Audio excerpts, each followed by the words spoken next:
हिंदुस्तान अखबार के साथ मैं हूं गिरीश। पेश है आज की प्रमुख खबरें।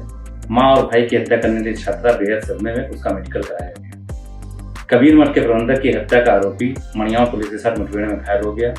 निजी पैथोलॉजी लैब अब बिना अनुमति के कोविड जांच नहीं कर सकेंगे। स्वास्थ्य महानिदेशालय के 15 कर्मचारी समेत 460 कोरोना मरीज पाए गए, वहीं 3 लोगों की मौत भी हो गई। पेश हैं अब खबरें विस्तार से।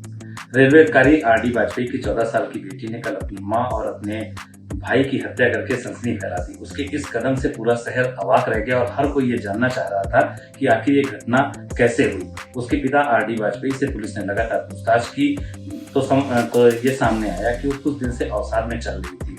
उसके हाथ पे कटे हुए 50 निशान थे। पुलिस कमिश्नर सुजीत पांडे ने इस घटना के कुछ देर बाद ही जब वहां पर जाकर अकेले में उस बच्ची से पूछताछ की तो भी वो नहीं समझ पाए। पर जैसे जैसे घटनाक्रम आगे बढ़ता गया और पुलिस जैसे जैसे जांच करती गई, उसके बाद जब पट्टी खुलवाई गई तो देखा कि उसके हाथ में 50 घाव थे। वो बहुत चुप बैठी हुई थी। फिर उसके नाना और नानी ने उसको फुचकारा। फिर उसने जो कहानी गई उसने लखनऊ के लोगों को हैरान कर दिया।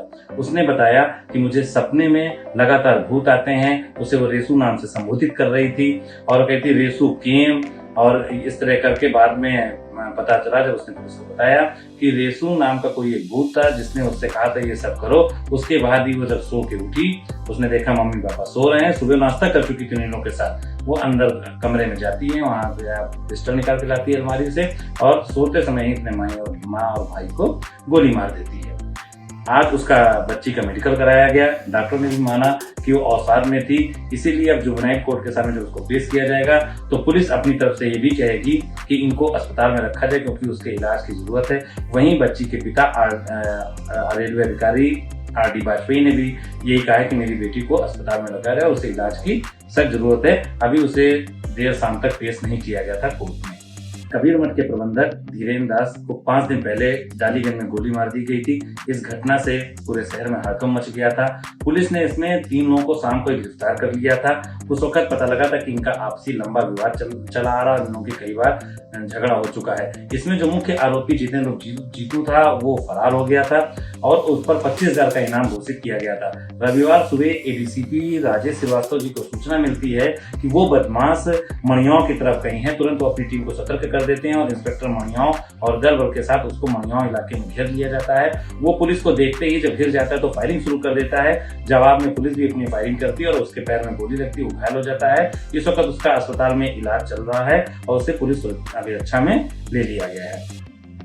उधर शहर में लगातार कई दिनों से शिकायत आ रही थी कि कई निजी पैथोलॉजी लैब ऐसी हैं जो बिना अनुमति के ही जांच कर रही हैं और इसका नतीजा ये हो रहा था कि जिन लोगों की रिपोर्ट कोरोना पॉजिटिव आती थी उनका कोई नाम पता नोट नहीं करते थे और कोरोना पॉजिटिव आने के बाद ये मरीज रफू चक्कर हो जाते थे, जिसकी वजह से वो शहर में घूमते रहते थे, अपने घर में सबसे मिलते रहते थे और माना जा रहा है कि उससे ही कोरोना संक्रमण बढ़ रहा था। इसको देखते हुए जिलाधिकारी अभिषेक प्रकाश ने आज जितनी भी पैथोलॉजीज थी उनके मैनेजर्स या उनके डायरेक्टर इन सबके साथ एक बैठक की और बैठक में जिलाधिकारी अभिषेक प्रकाश ने सख्त निर्देश दिए हैं कि अब अगर कोई भी बिना अनुमति के जांच करता पाया गया तो उसका लाइसेंस निरस्त कर दिया जाएगा।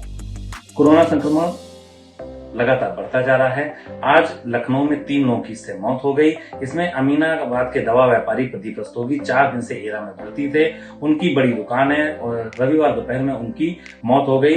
उनका 5 दिन से इलाज चल रहा था। इसके अलावा स्वास्थ्य विभाग में आज कोरोना संक्रमण की जब जांच की रिपोर्ट आई तो पता लगा वहां के 15 कर्मचारी जो हैं वो एक साथ पॉजिटिव पाए गए। अब इनके संपर्क में रहने वालों की जांच की जा रही है।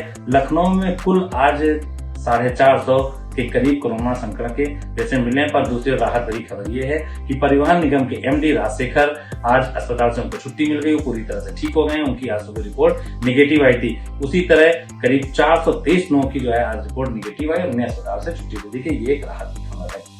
धन्यवाद।